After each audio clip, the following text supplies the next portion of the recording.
बूढ़ी विधवा माँ का क्रोध। ए बुढ़िया, चुपचाप बैठ जा। ज्यादा बकबक करेगी तो मैं फांसी लगा लूंगी और फिर तुझे पुलिस पकड़ कर ले जाएगी। देखना फिर तेरा क्या होगा। बहू की बात सुनकर मैं डर गई और खामोश होकर बैठ गई। आज मेरी तबीयत बहुत ज्यादा खराब थी।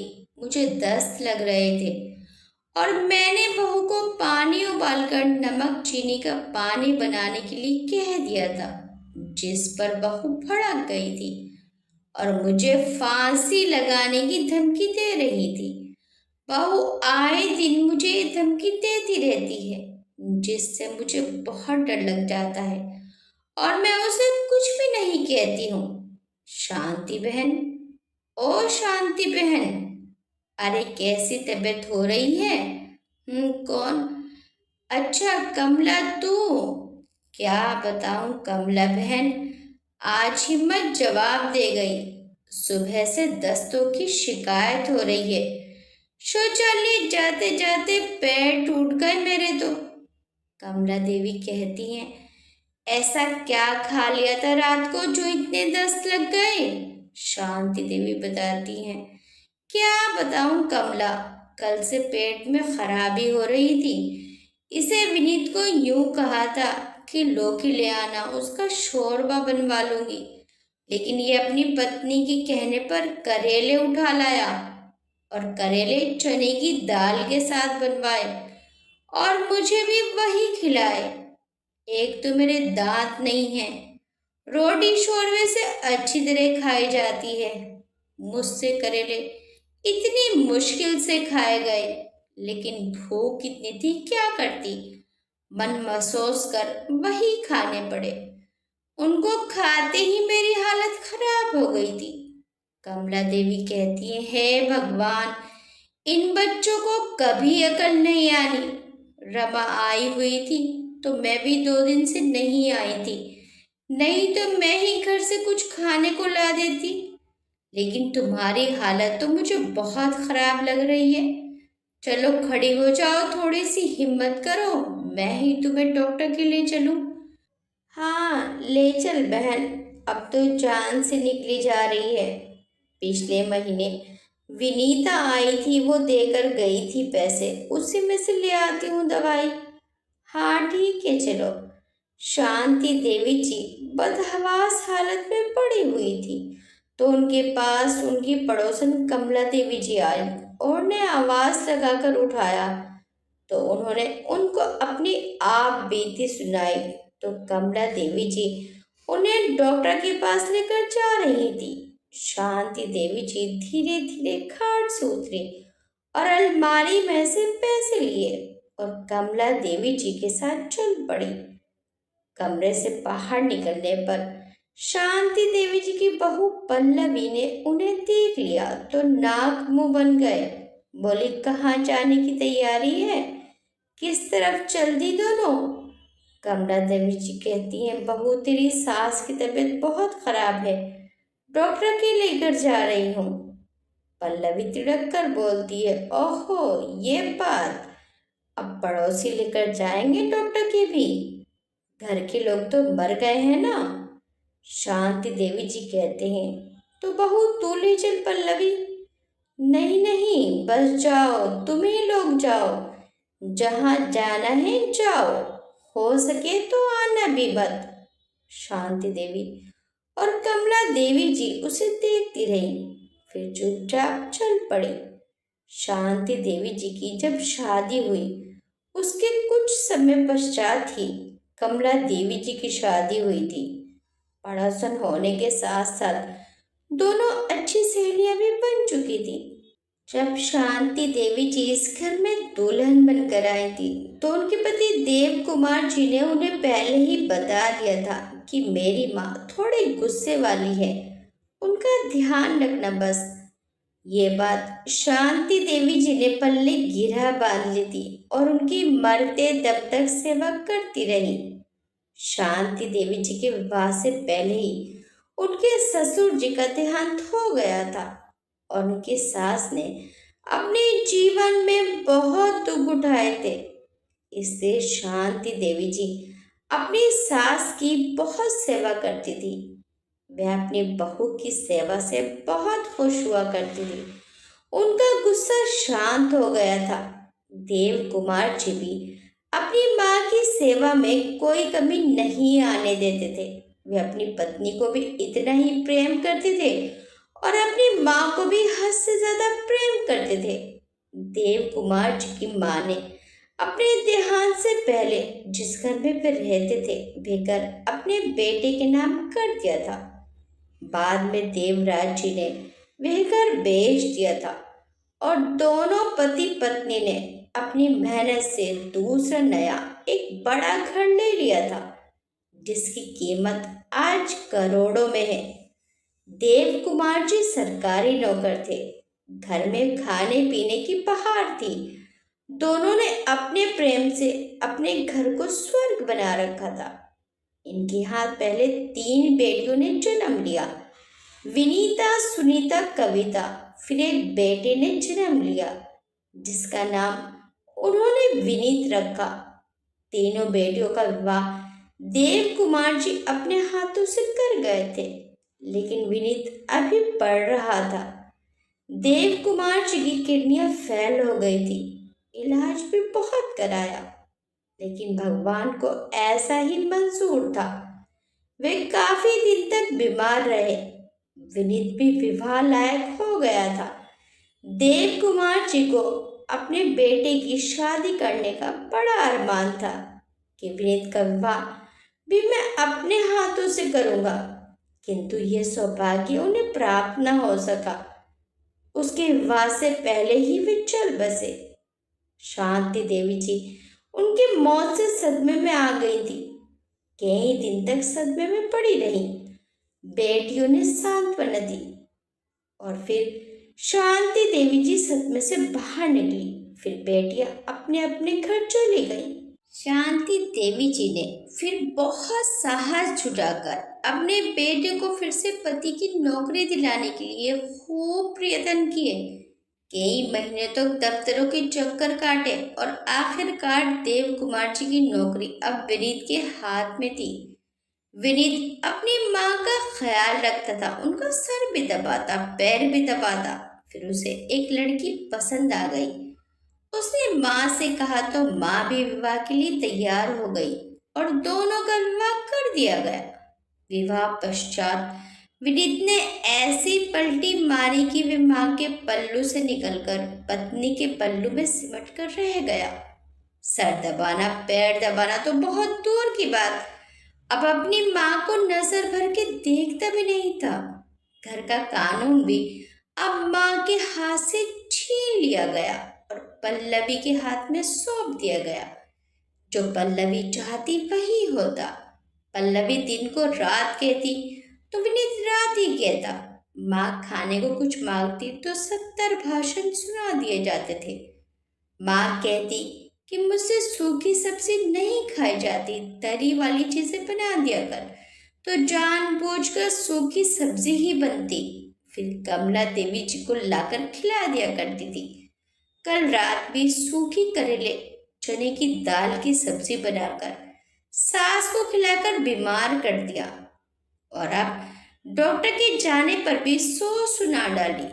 कुछ समय पश्चात दोनों बूढ़ी डॉक्टर से वापस आती हैं तो उन्हें देखकर पल्लवी फिर से बड़बड़ करना शुरू कर देती है। उनके हाथ में फलों की थैली देखकर उसकी आंखें फटी रह गई। कहती है, ये फल किसके पैसों के आए हैं? किससे लिए थे पैसे? या मेरे चुराए हैं? कमला देवी जी हैरान होकर कहती है, हाय हाय बहू, कैसी बातें कर रही है?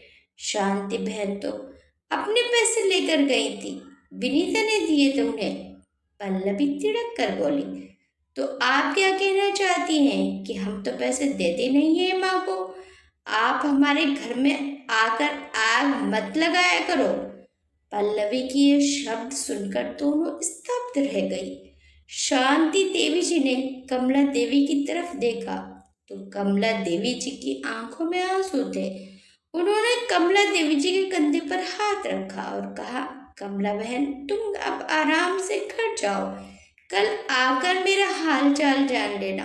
कमला देवी जी चुपचाप चली जाती हैं। शांति देवी जी कुछ कहने सुनने की हालत में नहीं थी, उनकी जान निकली जा रही थी। वे जाकर अपनी खाट पर लेट गई। थोड़ी देर बाद फल खाने लगी तो विनीत के दोनों बच्चे आ गए। विनीत के दो बच्चे थे, एक बेटा 7 साल का, एक बेटी 5 साल की। दादी दादी क्या खा रही हो? हम भी खाएंगे। हाँ मेरे बच्चों खा लो। और अपने हाथों से दोनों बच्चों को खिलाती रही और खुद के हिस्से में थोड़ा सा ही आया। बच्चे खाने के बाद बाहर भाग गए। शांति देवी जी ने फिर दवाई खाई और शुक्र अदा किया और लेट गई। दवाई कुछ असर करती इससे पहले ही पेट में गुड़गुड़ मच गई। शांति देवी जी जल्दी खड़ी हुई, लेकिन बूढ़ी हड्डियों में वो बात थोड़ी ही थी कि दौड़ी दौड़ी शौचालय पहुंच जाती। लाख कोशिश करने पर भी जब गया नहीं गया और 10 भी रुकने वाली चीज नहीं है, तो उनके शौचालय जाने से पहले ही कमरे में ही उनके दस्त निकल गए। बुढ़ापा दूसरों का मोहताज हो जाता है, बेबस लाचारी का मारा हो जाता है। शांति देवी जी सहम गई। उन्हें समझ नहीं आया क्या करूं। वे बेचारी धीरे धीरे चलकर शौचालय पहुंची और पहले खुद को अच्छे से धोया, कपड़े बदले। अत्यधिक चक्कर आ रहे थे, कमजोरी भी अधिक आ चुकी थी। शौचालय में ही गिरने से बाल बाल बची थी, लेकिन बहू के डर से साहस जुटाना पड़ रहा था। बाथरूम से पानी भरने लग रही थी, तभी बहू अपने कमरे से बाहर निकल आई। उसे दुर्गंध आई तो इधर उधर देखा, उसे कुछ नजर नहीं आया। वे अपनी नाक पकड़े असमंजस में पड़ गई। आखिर हुआ क्या है? उसने सास के कमरे में जाकर देखा, आंखें फटी की फटी रह गई। उल्टी का मुंह बनाकर बाहर भाग गई और आंगन में आकर कोहराम मचा दिया। हे राम, ये क्या अनर्थ कर दिया इस बुढ़िया ने। इसने तो पूरा घर दूषित कर दिया। मैं कहाँ जाऊं राम जी, इस बुढ़िया को उठा ले। बेचारी शांति देवी जी पानी भर कर लाई और सारा घर धोने में लग गई। गिरते पड़ते घर धोए जा रही थी और पल्लवी के अपशब्दों का वार उनके हृदय पर लगातार वार किए जा रहा था। बुढ़िया, तूने मेरा घर सारा दूषित कर डाला। तूने कमरे को ही शौचालय बना डाला। इतना खाया कि पेट में समा ना सका। थैली भर कर लाई थी, पूरा खा भर गई होगी। शांति देवी जी पहले ही बहुत शर्मिंदा थी अपनी इस लाचारी बेबसी पर। ऊपर से पल्लवी तानों के बाण चलाए जा रही थी। शांति देवी जी अपने शरीर की पीड़ा और हृदय की पीड़ा का जख्म एक साथ लिए घर धोने में लगी रही और आंखों से आंसू बहाती रही। बच्चों ने भी आकर छी छी बदबू बदबू करना शुरू कर दिया। इतने में विनीत भी आ गया। उसने तो अपनी माँ को अपनी पत्नी से भी अधिक जलील करना शुरू कर दिया। माँ, अपने बुढ़ापे की ही लाज रख लेती, बच्चों की तरह छी करती फिर रही हो। इतना खाती ही क्यों हो? जरा भी दया नहीं आई अपनी बूढ़ी बेबस माँ पर। दोनों उल्टा सीधा सुनाकर अपने बच्चों को कमरे में लेकर चलते बने। शांति देवी जी ने सारा घर धोकर धूप बत्ती लगाई, फिर अपने कपड़े धोए और नहाने चली गई। बाथरूम में बैठकर मैं बहुत रोई। हे भगवान, कहाँ जाऊं, क्या करूं? ये बुढ़ापा मेरी जान का दुश्मन बन गया है। मेरी रात से तबीयत खराब है, पूछने वाला भी कोई नहीं। बेख्याली मजबूरी में मुझसे जाया नहीं गया शौचालय, और इन लोगों ने मुझे इतना जलील कर दिया कि मुझे खुद से भी घृणा आ रही है। वह रोती रही और नहाती रही। नहाकर अपने कमरे में चली गई।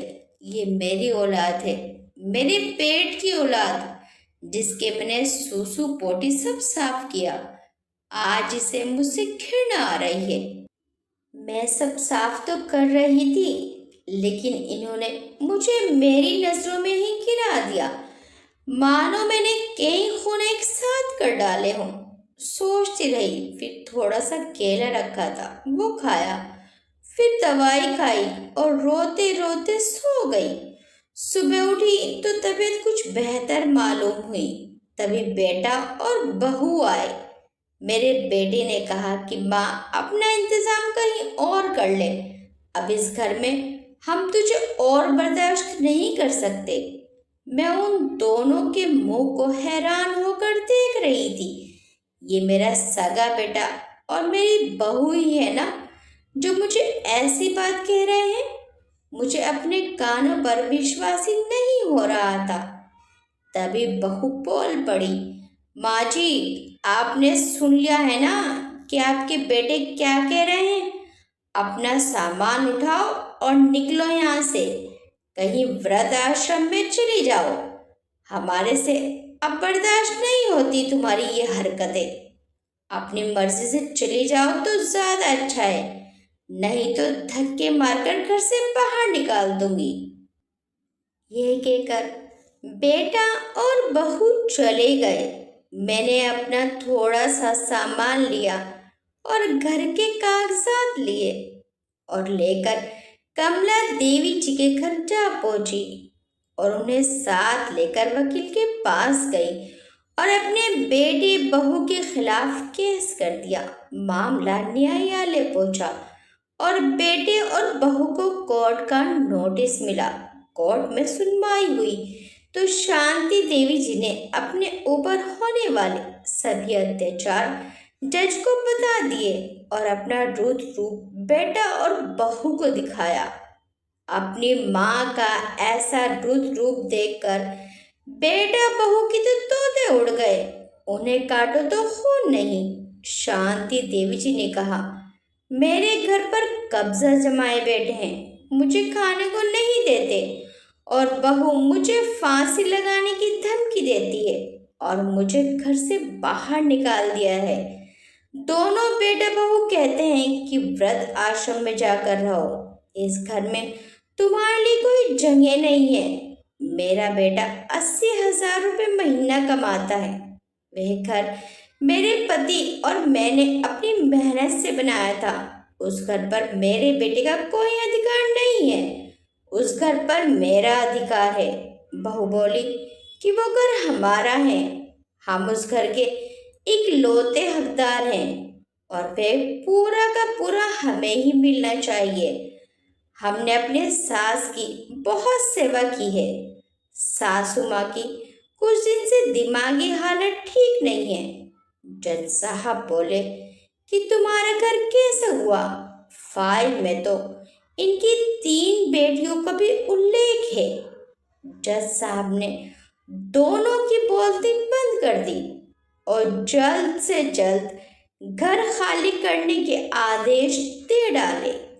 घर खाली होने के डर से विनीत और पल्लवी एसडीएम से गुहार लगाने पहुंच गए और वहां जाकर हाथ पैर जोड़ने लगे और कहने लगे कि कृपया करके हमें कुछ महीने का समय दे दीजिए। हमारे बच्चों के पेपर्स हैं, उसके बाद हम घर खाली कर देंगे। एसडीएम ने उनकी गुहार सुनकर 2 महीने का समय दे दिया। 6 महीने गुजर चुके थे, लेकिन अभी तक बेटे बहू ने घर खाली नहीं किया था। माँ ने ऊपर की अदालत में केस दायर किया और केस की फिर से सुनवाई हुई, लेकिन एसडीएम की इस तरह की कार्यवाही पर भी एसडीएम को फटकार पड़ी। बहू ने फिर से अदालत में कहा कि हमें घर ऊपर बनाने का हक दिलवा दीजिए। हम इकलौते वारिस हैं इनके, हम कहाँ जाएंगे।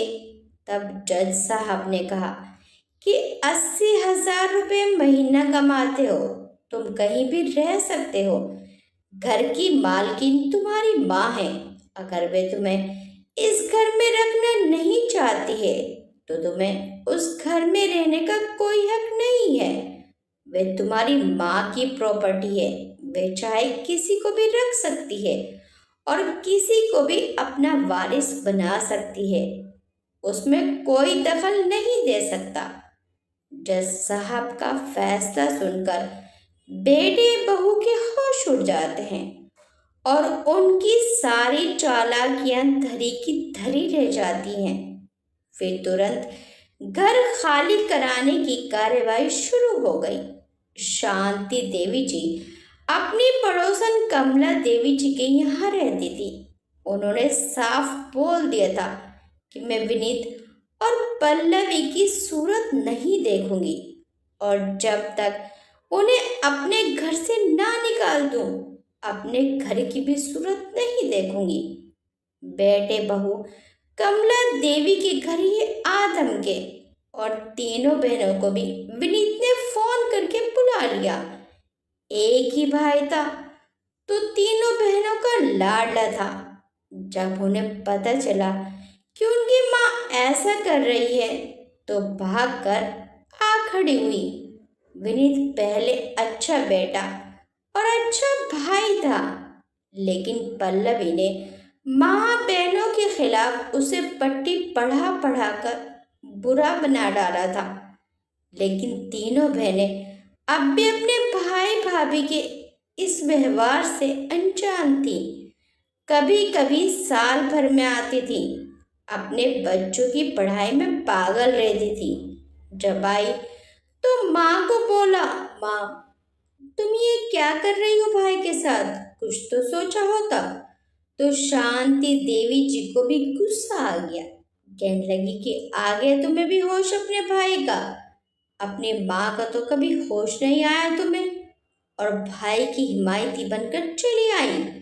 तुम तो अपने अपने घरों में व्यस्त हो। तुम्हें क्या मालूम कि मुझ बूढ़ी विधवा औरत पर क्या गुजर रही है, कैसे अपनी सांसें पूरी कर रही हूँ इस नीच पापी औलाद के साथ। मेरा घर है, मेरी मर्जी। अब किसी का बाप भी आ जाए तो ना मानो, बिगाड़ कर दिखाए मेरा कोई कुछ। जीना हराम करके रख दिया बुढ़ापे में मेरा। अब जीना हराम तो मैं करूंगी इनका। विनीत और पल्लवी रोने लगे। माँ हम कहाँ जाएंगे ऐसे सब कुछ अचानक छोड़कर? मेरी तरफ से कुएं में जा गिरो, रत्ती भर भी फर्क नहीं पड़ेगा अब मुझे। तीनों बेटियां भी चुपचाप सुनती रही और अपनी माँ का ऐसा रूप देखकर डर गई।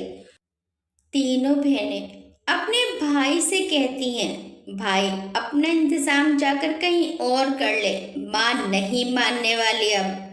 विनीत तीनों बहनों के आगे हाथ पैर जोड़ता है, लेकिन वे भी अपने हाथ खड़े कर देती हैं। फिर दोनों अपने बच्चों को लेकर घर से अपना सामान लेकर चले जाते हैं। तीनों बेटियां और कमला देवी जी शांति देवी जी को उनके घर लेकर जाती हैं। शांति देवी जी रोने लगती हैं। कमला देवी जी और बेटियां कहती हैं कि माँ अब रोने के दिन गए तुम्हारे, अब तो हंसने के दिन है। और फिर सब के सब हंसने लगते हैं। अगले दिन बेटियां भी चली जाती हैं। अब शांति देवी जी अपने घर में आराम से अपना जीवन व्यतीत करने लगी और कमला देवी जी भी आकर बहुत बहुत देर उनके पास बैठी रहती हैं और काम में उनके साथ हाथ बटा दिया करती हैं। घर में दोनों की हंसी गूंजती रहती है। पहले जब शांति देवी जी की पेंशन आती थी वो भी बेटा ही ले लिया करता था। अब उनका पेंशन में आराम से गुजारा हो जाता है। जब बच्चे छोटे होते हैं और घर में उनकी किलकारियों की आवाज़ गूंजती है तो माँ बाप उनके लिए पागल हुए फिरते हैं। जब वही बच्चे बड़े हो जाते हैं तो वे माँ बाप की जबान पर ताला लगवा देते हैं। लेकिन जब एक माँ अपने बच्चे को जन्म दे सकती है, पाल पोस कर इतना बड़ा कर सकती है, तो वो माँ क्या नहीं कर सकती। इसलिए सच्ची घटना पर आधारित इस कहानी से हमें यही सबक मिलता है कि एक माँ से कभी पंगा नहीं लेना चाहिए, नहीं तो लेने के देने पड़ जाएंगे। उन्हें वही प्यार, मान, सम्मान दे जो वे बचपन में हमें देती थी। आपको ये कहानी कैसी लगी हमें कमेंट करके ज़रूर बताइएगा। वीडियो अच्छी लगी तो वीडियो को लाइक शेयर सब्सक्राइब करना मत भूलिएगा। मिलते हैं नेक्स्ट टाइम एक अच्छी सी कहानी के साथ। Till then bye bye.